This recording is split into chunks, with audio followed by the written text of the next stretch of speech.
감사합니다. 오늘은 보라 하나님의 어린 양이라는 제목으로 하나님 말씀 증거하겠습니다. 오늘도 주님 앞에 나온 저와 여러분 위에 하나님의 크신 은혜와 축복이 함께 하시길 바랍니다. 저희가 지금 주현절기를 보내고 있습니다. 주현절기. 주현이라는 게 하나님이 현현하셨다, 보여주셨다라는 건데, 이게 어떤 거냐면 무대가 있어요. 앞에 무대가 있는데, 무대가 컴컴한 무대와 같은 세상에 갑자기 빛이 하나 탁 비추는 거죠. 저기 뒤에서 핀조명이 탁 비추는 거예요. 그래서 주인공을 등장시키는 것. 예?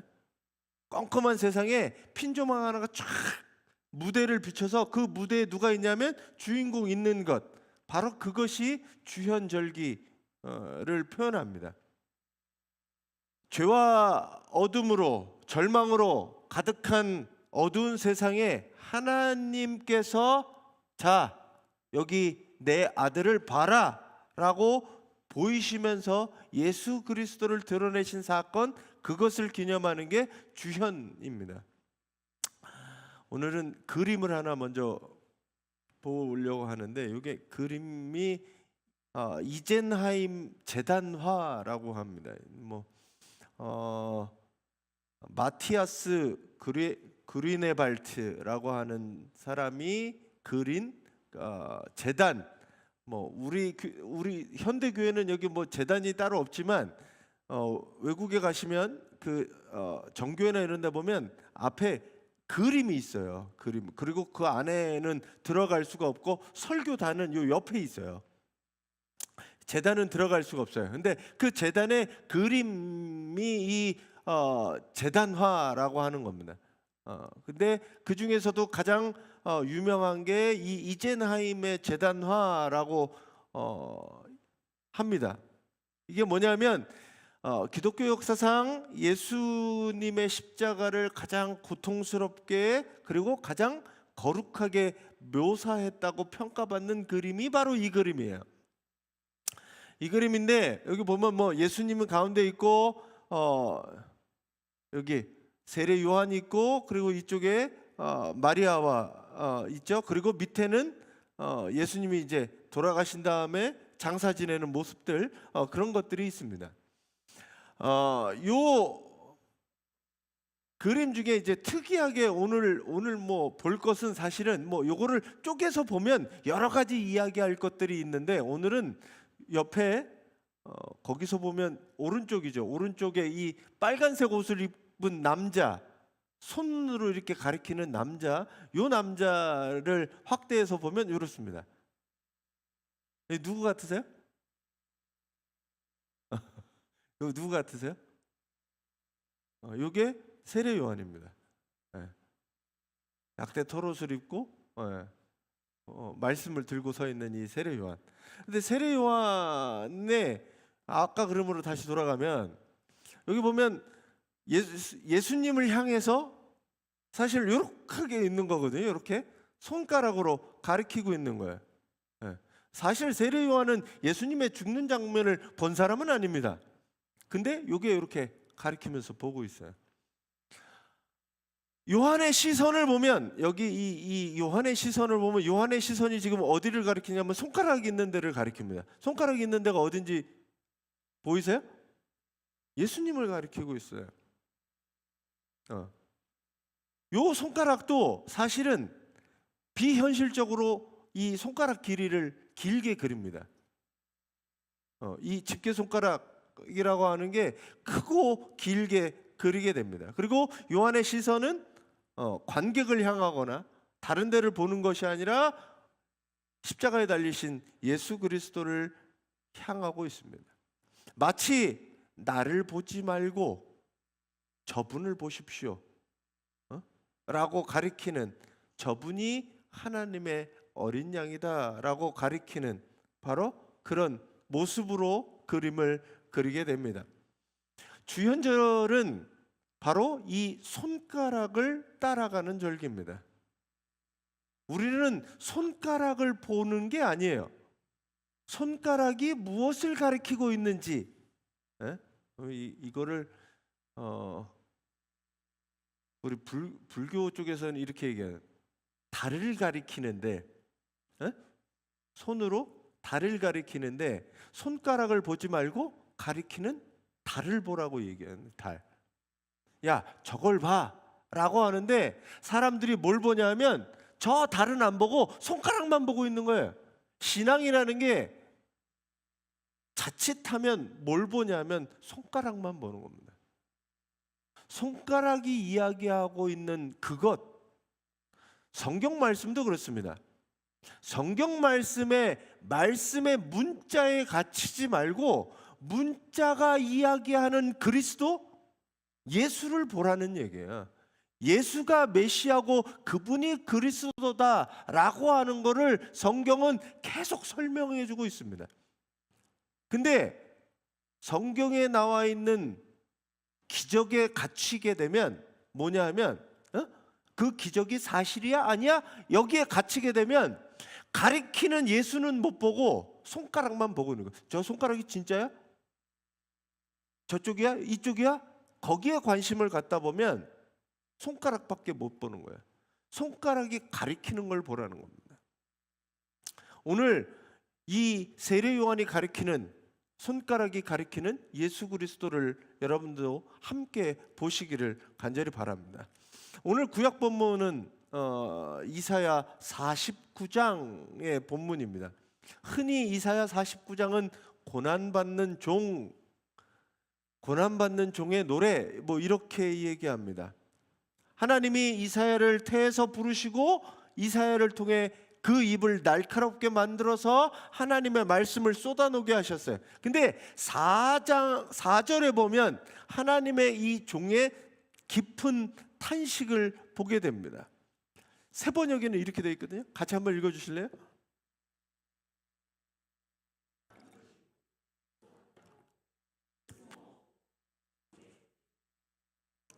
네. 그러나 내 생각에는 내가 여태까지 한 것들이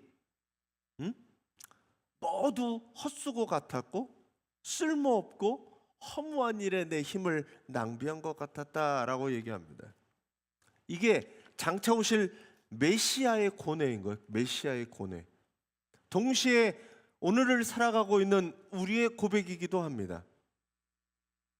열심히 신앙생활을 했는데, 직장 생활에 최선을 다하고 가정에 헌신하고 그러고 살았는데 돌아오는 것들은 냉대, 허무, 실패처럼 보일 때가 있습니다. 야, 내가 10년 넘게 한 모든 일들이 헛된 것은 아닐까? 헛수고한 것은 아닐까? 그런 생각이 우리를 밤새 괴롭히기도 합니다. 예수님도 그러신 거예요. 예수님도 고향에서 배척당하시고 제자들에게 배신당하고 결국 십자가 지시게 되었잖아요. 십자가에 죽으시면서 야, 내가 그동안 뭐하러 살았나? 왜 나는 이렇게 살았나? 그런 고민들이 빠질 때가 있습니다. 여러분들도 그럴 때 없으세요? 저는 가끔 있어요. 내가 왜 굳이 목회를 해가지고 목사를 해가지고 내가 이러고 있나? 네? 제가 이제 20년이 넘었더라고요. 20년 이제 제가 2000 내년 되면 안수 받은 지 이제 20년 됩니다. 20년. 제가 2007년도에 안수를 받았거든요. 저도 2004년도에 이제 목회를 시작해서 2007년이 되면 내년이 되면 이제 안수 받은 지 20년이 되고, 예, 목회한 지는 23년째가 됩니다. 20년 넘게 목회라는 거를, 하나님의 일을 한다고 하는 나한테 지금 손에 남는 게 뭔가? 그게 때로는 헛수고 같고 쓸모없는 일에 내 인생을 낭비한 거 아닌가? 이런 일에 빠지기도 한단 말이죠. 예수님은 어떠셨겠어요?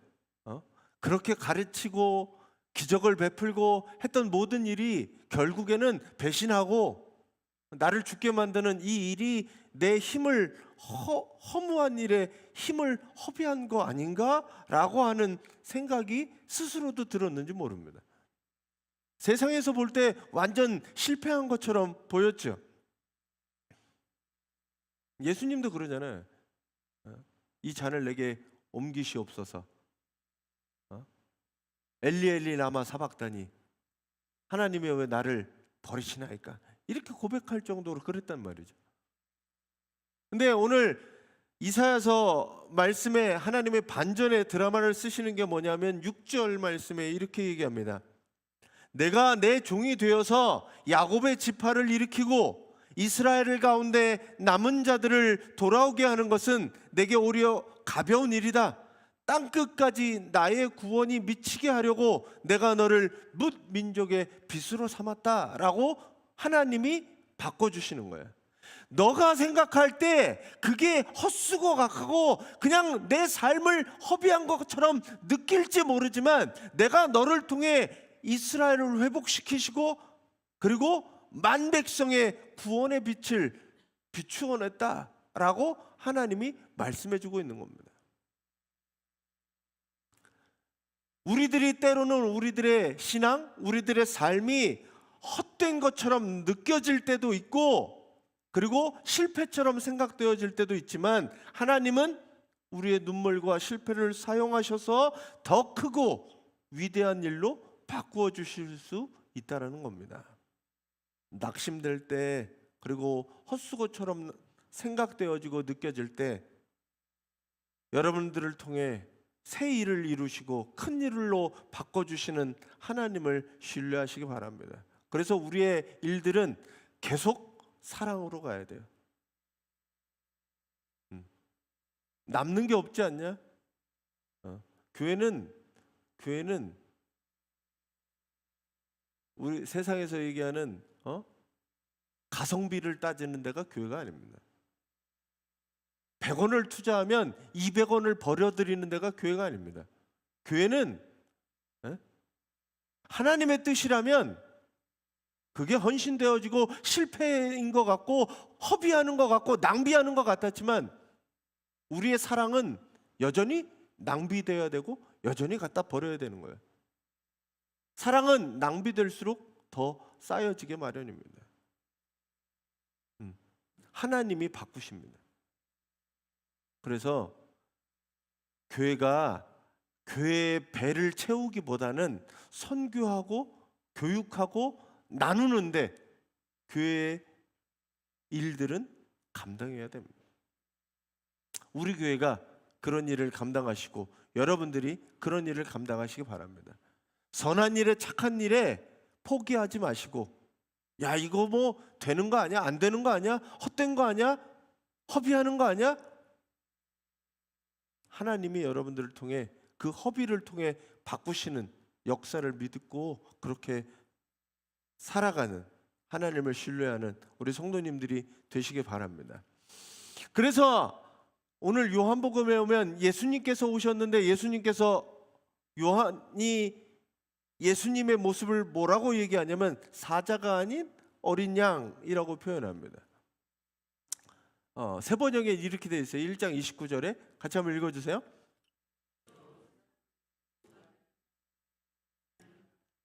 세상 죄를 지고 가는 하나님의 어린 양입니다. 이게 무슨 의미인지 우리는 잘 몰라요. 하나님의 어린 양이라고 하는 표현이 그냥 예전부터 우리는 들었으니까. 근데 사실 이 선포, 하나님의 어린 양이라고 하는 이야기는 당시에 유대인들에게는 엄청난 충격적인 선언이었습니다.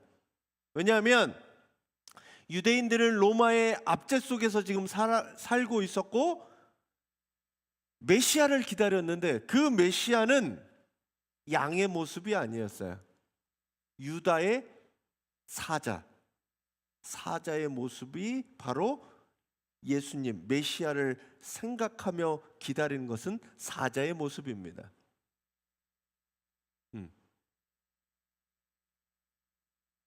유다의 사자, 힘에는 힘으로, 칼에는 칼로 맞설 수 있는 영웅, 그것을 기다렸습니다. 근데 하나님이 보낸 구원의 사자는 사자의 모습이 아니라, 용맹한 사자의 모습이 아니라, 여기 보면 하나님의 어린 양, 사자하고는 정반대되는 하나님의 어린 양이라고 표현합니다. 왜 하나님은 사자가 아니라 어린 양을 보내셨을까요? 네? 영국의 설교자였던 찰스 스펄전은 이런 얘기를 합니다. 세상은 힘으로 정복을 하지만 그리스도는 사랑으로 정복을 한다. 사자는 찢어서 이기지만 어린 양은 찢겨서 살린다라고 표현합니다. 출애굽의 6월절 밤을 기억하십니까?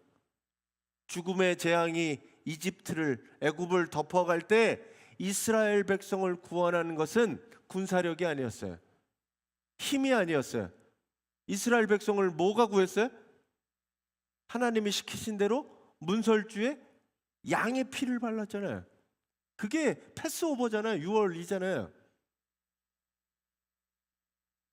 양의 죽음으로 인해서 그 피 아래 머무는 숨은 자들은 모두 다 살았습니다. 이게 바로 하나님이 예수를 죽인 이유예요. 예수의 피로서 모든 사람을 살려내는 것. 예수께서 우리의 세상의 죄를 짊어지셨습니다.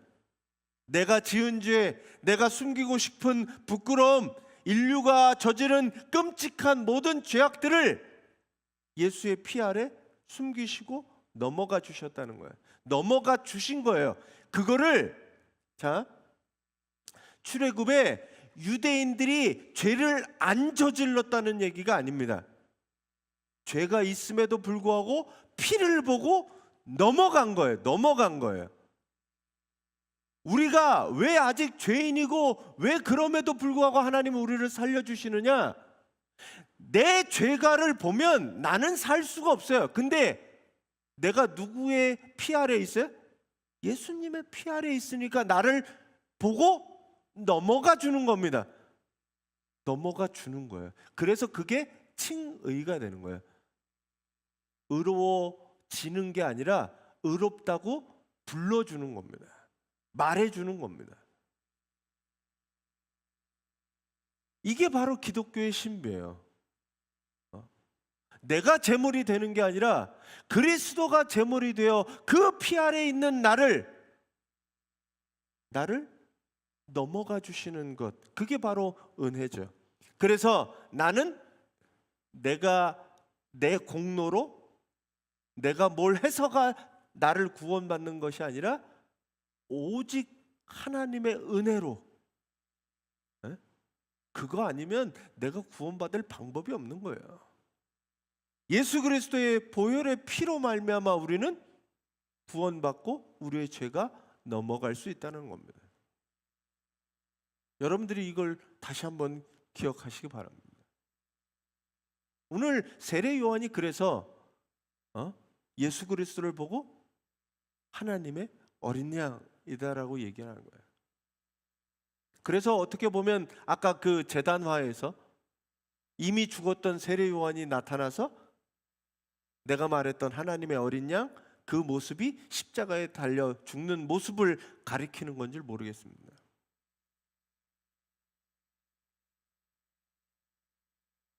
초기 기독교에 많은 사람들이 글씨를 배우거나 글씨로 예수님을 믿었던 게 아니에요. 그래서 이제 유럽이나 이런 데 가시고 아니면 터키나 이런 데 가시면 교회 벽면에 그림들이 잔뜩합니다. 제가 보면 성경의 이 글씨들을 못 읽는 사람들을 위해서 그림을 보고 설명한 거예요. 그림을 보고. 설교라는 게 사실은 그림을 보고 설명하고 이해할 수 있는 거죠. 하나님에 대해서, 예수님에 대해서. 오늘 그렇게 이야기하는 겁니다. 세상 죄를 지고 가는 하나님의 어린 양이다. 주님이 메시아는, 우리가 믿는 메시아는 능력이 있어서 모든 것들을 다 때려 부시고 세상에 폭력으로 인해 평화를 주시는 분이 아니라 스스로 찢기시고 낮아지시고 죽으셔서 세상을 바꾸고 그리고 세상을 구원하는 우리의 메시아임을 여러분들이 기억하시기 바랍니다. 그 다음 얘기예요. 그 다음에 세례 요한의 말을 들은 이 두 제자가 세례 요한의 제자였다가 바꿔서 예수님을 쫓아가게 됩니다. 자, 요한복음 1장 38절에 이렇게 되어 있어요. 같이 한번 읽어주세요.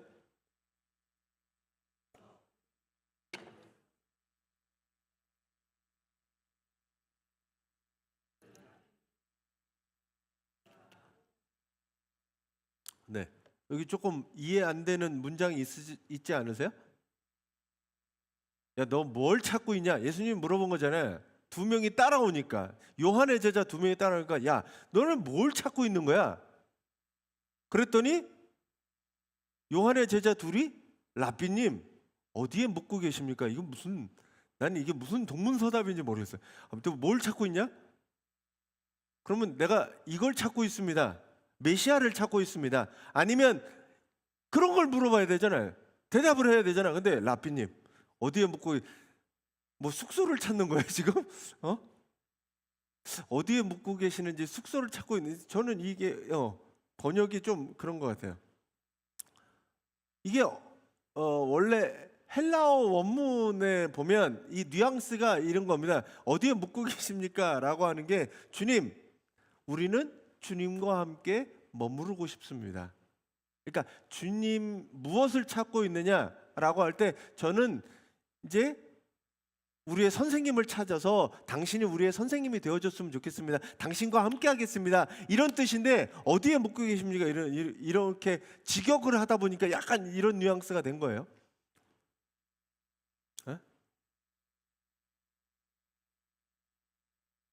그래서 당신과 함께 머물고 싶습니다 라고 이야기하니까 주님이 뭐라고 얘기하냐면 와서 봐라, come and see, 이렇게 얘기해야 돼. come and see, 와서 들어라, 와서 봐라, 이렇게 얘기하는 겁니다.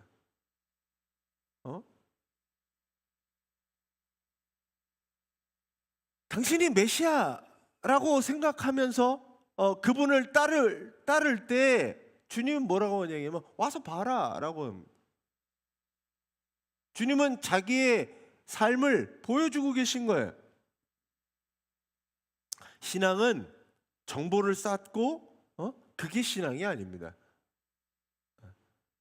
신앙을 어떻게 하느냐, 그거를 공부해서 신앙이 잘하는 게 아니에요. 봐야 되는 걸 봐야 되는 거예요. 사랑을 공부로서 알 수 없듯이 사랑은 봐야 되는 거예요. 경험해야 되는 거예요. 사랑을 느껴야 되는 겁니다. 오늘 예수님이 이 제자들한테 얘기하는 거는, 너희들이 나를 선생으로 생각하면 와서 나하고 같이 지내면서 봐라라는 거죠. 예수님과 함께 더불어 먹고 그분과 함께 살고 그분과 함께 머무는 것, 그게 바로 신앙생활입니다. 여러분들의 신앙생활은 어떠세요? 내가 머리로 아는 예수? 거기서 머무르지 않냐는 거죠. 신천지가 맨날 요즘 성경 공부해서 시험 봐서 무슨, 그렇게 해서 예수님을 아는 게 아니에요. 뭐 성경을 많이 읽어야 되지만 성경 시험을 봐서 성경을 많이 읽고 안다고 해서 신앙이 자라거나 성장하는 게 아닙니다. 그분의 마음을 느끼고 그분이 보는 것을 보고 그분과 함께 할 때 비로소 신앙은 자라고 늘어가는 거죠. 자, 여러분들이 맛있는 식당을 발견했다고 생각을 해보세요. 어디 가서 그냥 길을 가다가 저 식당이 있어서 맛있는 걸 발견했어요. 저 식당에 가서 밥을 먹었는데 엄청 맛있었어. 자, 이제 다른 사람한테 그 식당을 소개할 때, 야, 거기는 메뉴가 뭐고 재료가 뭐고 조리법이 뭐고, 그걸 설명하면 그 친구가 맛을 알아요?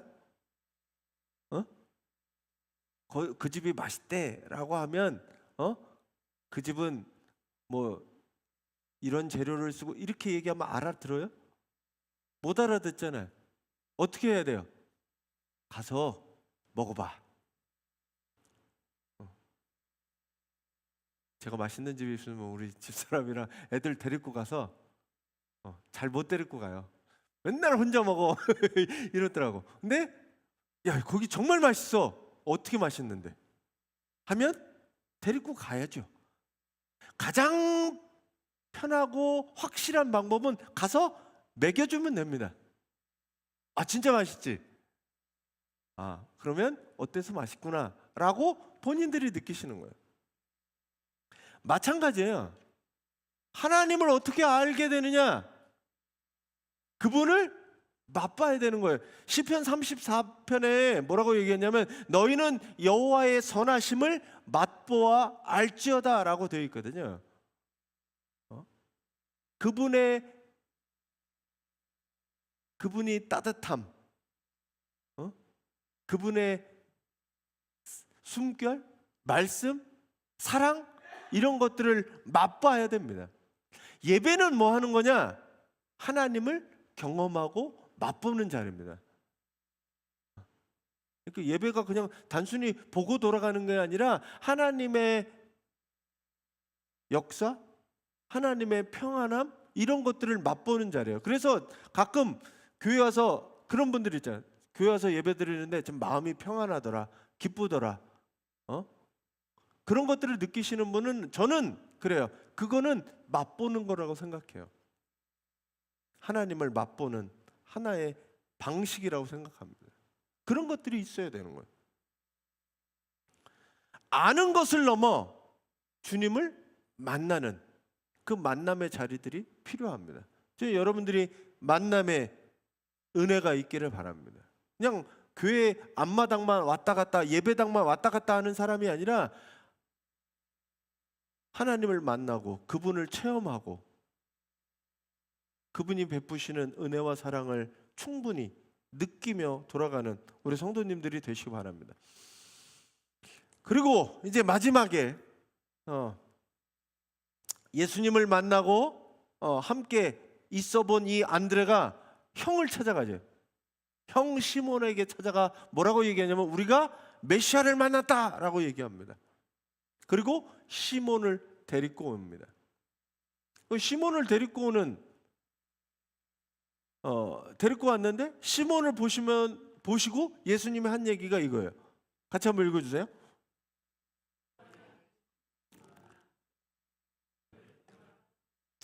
시몬은 원래 갈대 같은 사람입니다. 시몬의 성격이 흔들리는 사람이었습니다. 그 갈대와 같은 이 시몬을 뭐라고 바꿔주냐면 너를 게바라 부르겠다. 그리고 게바는 반석이다 이렇게 표현하죠.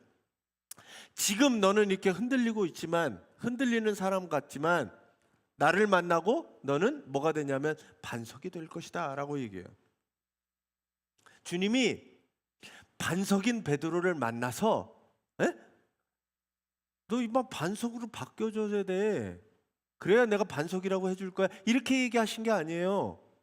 시몬을 만난 그 순간 베드로가 뭘 했겠어요? 아무것도 안 했어요.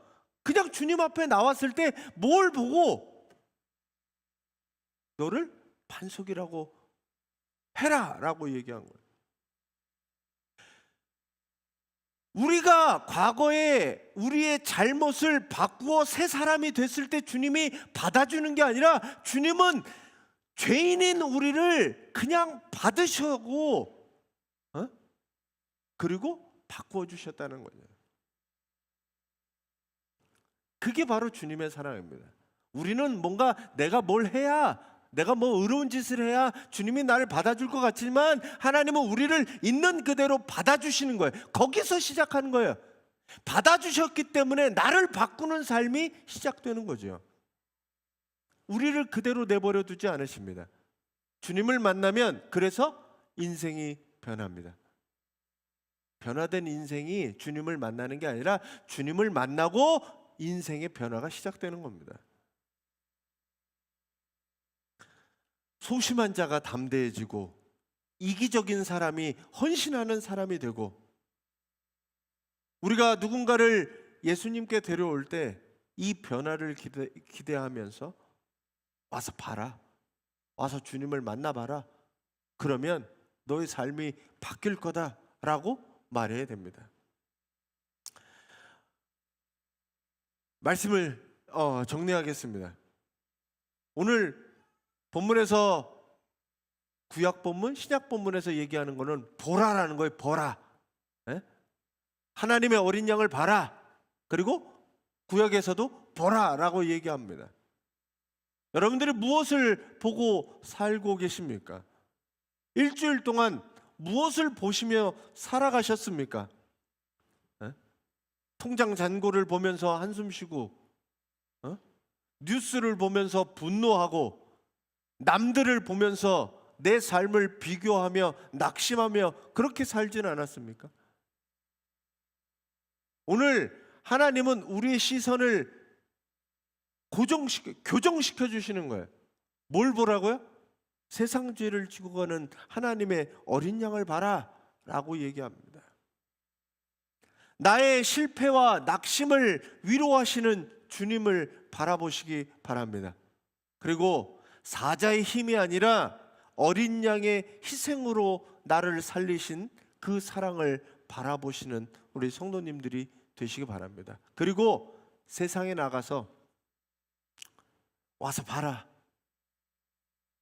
내 인생을 바꿔내신 예수님, 그 예수님을 너도 만나봐라.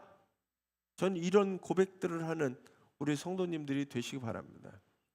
세상에 가면 여러 가지가 우리의 시선을 혼란하게 합니다. 아, 이렇게 하면 된대. 예? 뭐 최근에 주식이 무슨 4,800선 뭐 올라갔대. 다 그것들을 보고 있어요. 다 거기 쳐다보고 있죠.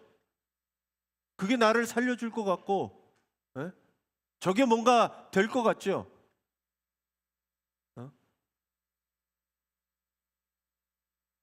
저 여기 패션타운에 가면 지금 임대 문이 붙어 있는 게 10개도 넘어요. 그런 거를 볼 때 여러 가지 시선이 우리의 시선을 빼앗습니다.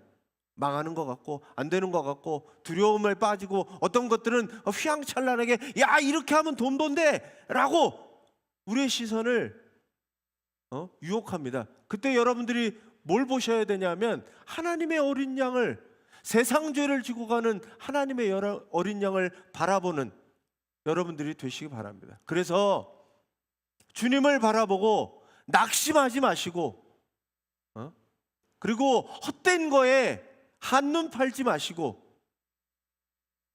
오직 주님만 바라보며 정의와 공의가 그리고 사랑으로 베푸는 그 하나님을 만나고 느끼는 우리 성도님들이 되시기 바랍니다. 그리고 여러분들의 삶을 통해서 봐봐, 날 봐봐, 내가 바뀌었잖아, 너도 와서 주님 만나면 바뀌어, 이런 고백을 할 수 있는 우리 성도님들이 되시기를 간절히 축원합니다.